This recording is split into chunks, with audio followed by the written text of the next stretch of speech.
I'd like to introduce Terry Malkowski, who's like my best friend on set. If you guys give a warm welcome to Terry.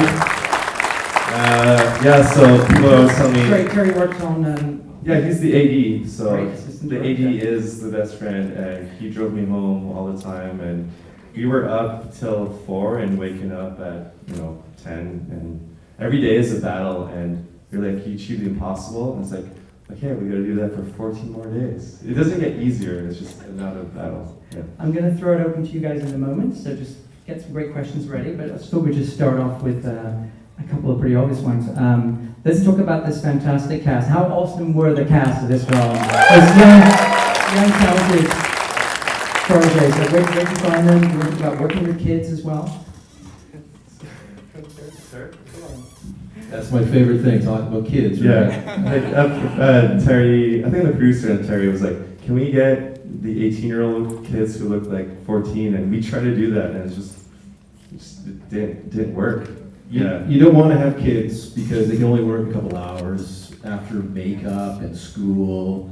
But it's just on the kids. So then if you guys should make a horror movie out there, and you want to put kids in it, don't let people like me tell you to say no, because it's pretty cool to see those kids, those zombie kids getting the shit beaten out of them, right? Yeah. So the littlest zombie girl, she's about 6 or 7, and then her brother, the zombie brother, he's about 9, and he's 10 now, and he just started university. He's a genius. Yeah. And his mom is saying, yeah, we trying to give him stuff to do because she's like too fast. Yeah. And when they were on the floor, when I think the camera like shows them all bloody and beaten up, and the camera goes up, they were on the floor because we tried to get the camera rolling, but everything took forever. And they were on the floor, they're just sleeping in -20, and they didn't say anything. And so yeah, kudos to those guys. Yeah. They were awesome. Another obvious one to talk about inspirations for the film. I know you're a big fan of the genre. Do you want to talk about some of the movies that inspired you to make Ricq? Yeah, so I was writing a lot of movies that were like $80 million because I like sci-fi a lot, and I like big movies. And I saw the Friday Night remake in this theater actually. It was like 6-7 years ago. No, I think 6 years ago. And then I went home and I was thinking to myself, why write these movies that are impossible to make and just do a horror comedy like in the 80s? And so Fright Night, Reanimator, The Thing, which is not a comedy. So that was one of the movies I really liked. The Fly, Lost Boys, yeah, shit like that. Yeah, Evil Dead. I love Evil Dead 2. I actually like the remake, but there's no comedy in it. But Evil Dead 2 is probably one of my. Every time I watch it, I see things in it that reminds me why I want to make movies. So. I think we have some Evil Dead 2 fans here, right? Before we go to the audience, obviously, let's talk about that fantastic score. How awesome was that music, guys? Come on. That inspiration, the process of writing it, and how you put it all together. Sure. So I really like John Carpenter's score, and I wanted to make something kind of like Precinct 13, and there's a lot of his stuff. And I'm in a band that we do electronic music. It's very electronic, and I had this idea for this movie 7 years ago, and nobody wanted to make it. And then when Stranger Things came out, I was like, oh, you're just trying to do Stranger Things. But we were shooting, the movie was already financed when Stranger Things Season 1 came out. And Finn was supposed to be in our movie, the guy who's in It and Stranger Things. And then he was doing Stranger Things 2 the exact same day that we were shooting, so we couldn't get him. But he's still been very supportive. So yeah, I was just writing the score. Right after the movie we finished shooting. It was like December 19th. Something like that. Yeah, and so I wrote 46 songs, and then went to the studio to record the music in the morning, go edit the movie in the afternoon, and then go back at night let's edit the movie in the morning, record the music with a proper studio, in the afternoon and then go back at night and for editing, and that went on for 2 months. Yeah, it was tough. There was some of that going on in the passenger seat of the car on the way to set, was there in the morning as well? Like, you said your laptop open, I saw like waveforms and shit going on there. I think that was for other stuff. Yeah. Busy guy. Yeah. The band stuff has to keep rolling when you're making a movie. Is that right, Brian? Yeah. I think everybody appreciates the work. Amazing soundtrack. Let's throw the questions over to you guys. Anybody want to throw one out? Just shout out if you got one. Everybody at the back, in the middle. Can't see the hands very well. Anybody? Okay, over there. Go. How did you get Lauren Holly involved in the Oh, movie? yeah, let's talk about Lauren Holly. How awesome is she? Lauren Holly, yeah. Yeah. She's great. Okay. So the producer on this movie, her husband, he had a show called Motive, and that's a Canadian production, and she was in the show. And we sent her the script, and she didn't really get back. And then we sent her the fake trailer I did, and then she didn't really get it either. She's like, I don't know if this is funny or like a horror, like I just don't get it. And she has 3 boys, and she showed it to her youngest boy. And he's like, Mom, this is fucking cool, you gotta do this. I was like, okay, I'm doing it. And she was really lovely, and what's really good about her was that whenever she wasn't happy, she would just tell us what's wrong. And as opposed to like somebody's like talking behind the back of the production, it's like, if something's not going on, like if you're married to your wife and you're not happy with her leaving her cup of coffee on the counter after she's done, it's like, just tell us like, hey, honey, can you like take that cup of coffee, put it in the washer, and let's not talk about it anymore. And so she was like that. It's like, whenever she's not happy, tell us, and then we fix it. So, yeah. We got some more. Can shout out?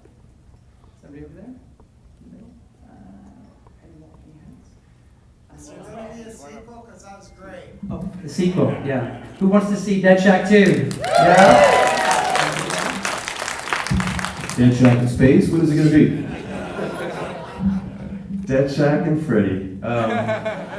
No, if there is a sequel, this will be a prequel. I really want to see how, we know about the story. We didn't feel like we need to explain it, because I hate when movies explain too much, and it feels like you don't really need to know it.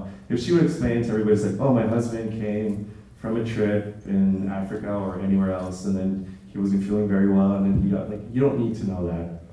And but if the movie would happen, it would be a prequel, and it'd be her when she's younger, and that happening, and her husband, eating their daughter, and then her trying, like, the first time she has to, like, no, okay, I gotta go out and feed my family because they're undead, but they're gonna die. And just her being from the sweet mother that she is, turning into this cold-blooded killer that you see in this movie that you just fucking hate. And what I like in movies is when your nemesis, the villain in it, you hate so much that when they get their face bashed in, like in this one, people are cheering. It's like, yeah, it's about fucking time. It's definitely the right audience for faces being smashed in. Let's talk about some of the themes in the film, because obviously there's a bit of a coming-of-age story, there's a cabin in the woods story, I guess, and there's also a zombie story. You mashed all this up. You want to talk about, the challenges of writing that process and putting it all together, and particularly, I guess, the family. There's almost 2 rival family bonds going on here. So the idea came out when I was reading The Walking Dead, and it was the governor.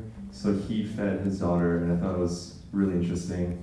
And so when I wrote the outline, before I gave it to my co-writers, the mom was originally a husband who lures drunk women, and he's like, that just feels really weird.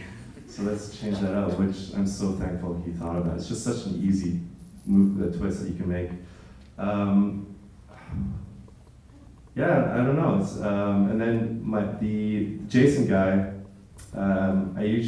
he was like the hardest. The easiest was Roger. Roger, all his jokes I wrote at the beginning was fine. Colin was really easy. Summer was okay, and Jason was probably the hardest. And he's the soul of the movie. He's like the main character, and we just didn't have his character develop very much. And then my friend Franck in Montreal, because I'm from Montreal originally, and I used to pick him up at his house, and he lied to me about his house, and he would, just 3 streets next to his place, we would drop him off, and it'd be a nice house.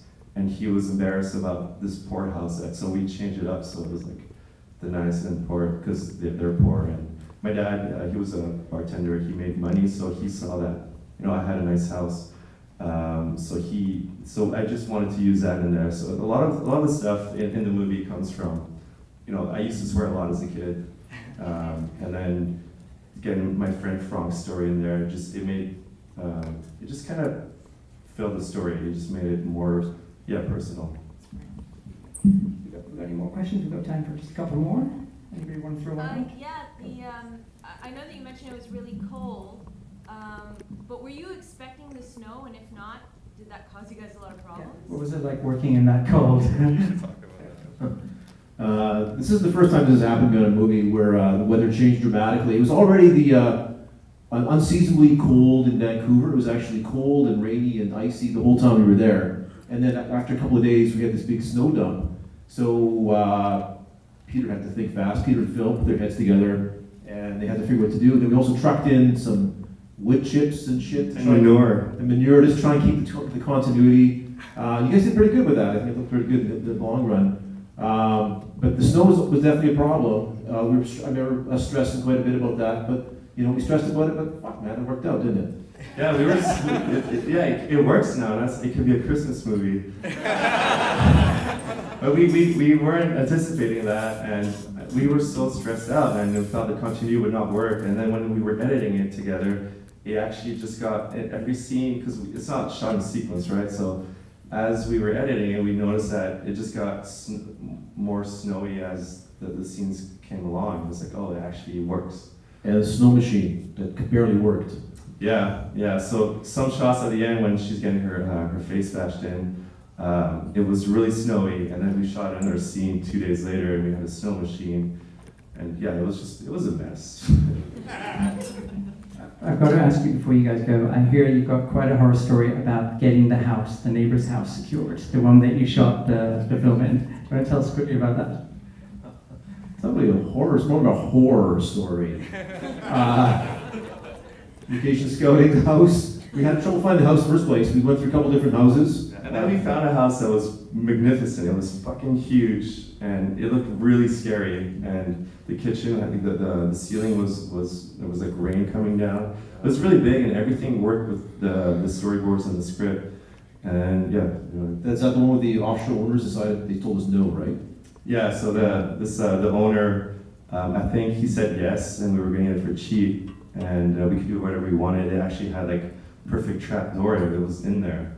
And then I think once he heard it was a zombie movie, maybe in China it's like a really bad luck for you, and he just freaked out and then just stopped talking to us. And that was a week before shooting. Literally a week. Now, I'm not sure who found the last house, but it was like, we show up there's a trailer. You never see this. There's like a trailer. There's a couple in there. The couple that was bonded by the love of meth. Yeah. We're living in this trailer. There was a little cup full of needles in there. Yeah. But then the first trip inside the house, there's like some sort of ruckus going on upstairs. So I go in the house and I tell, it was Terry or Amber, the producer, it's like, there's somebody inside the house. It's like, no, there's no one there, it's vacant. It's like, no, I can hear people talking. There was a nice car parked outside too, so that should there was a nice car parked outside. It's like this empty house with like needles everywhere, and there's a nice car. And so I think it was you that went upstairs, and then you met this old man and this youngish lady, and there's just one room with like a mattress. Yeah, and they were having fun. In flagrante delicto, whatever the word is. I guess they were regulars. Once a week, and they were really sweet. It's like, oh yeah, no, we just come here like twice a week. There's a couple of us that come here.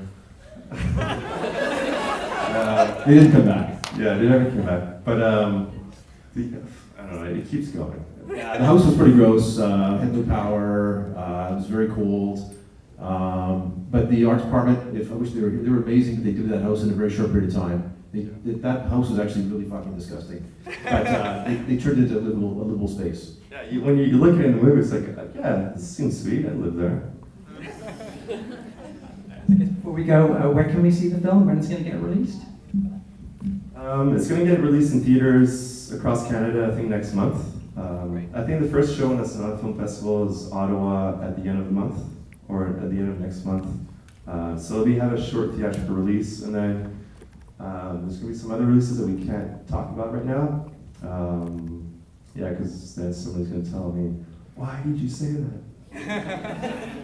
But yeah, it's going to get released. But you know, it'd be great for you guys to give a rating and talk to your friends, and when it does get released, you know, just say that it was a fun movie, and because without short, low budget movies like these, like we don't make any money. I deferred all my payment for it, so I'm hoping that the next one gets bigger and I can, you know, eventually. My goal is to make the most expensive, realistic sci-fi movies that no one wants to see. So if I can make one of those by making a bunch of like fun movies like this, it'd be great. Yeah. Cheers. Give it up for Peter. Next question. And then chat. Tell your friends. Thank you guys.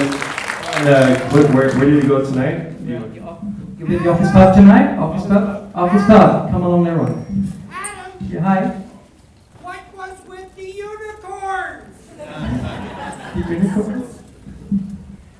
We just wanted her to be the coolest bloody killer and just have this really lovely, you know, thing about her. Yeah. There you go, the unicorns. Cheers. See you after dark. Thanks, guys.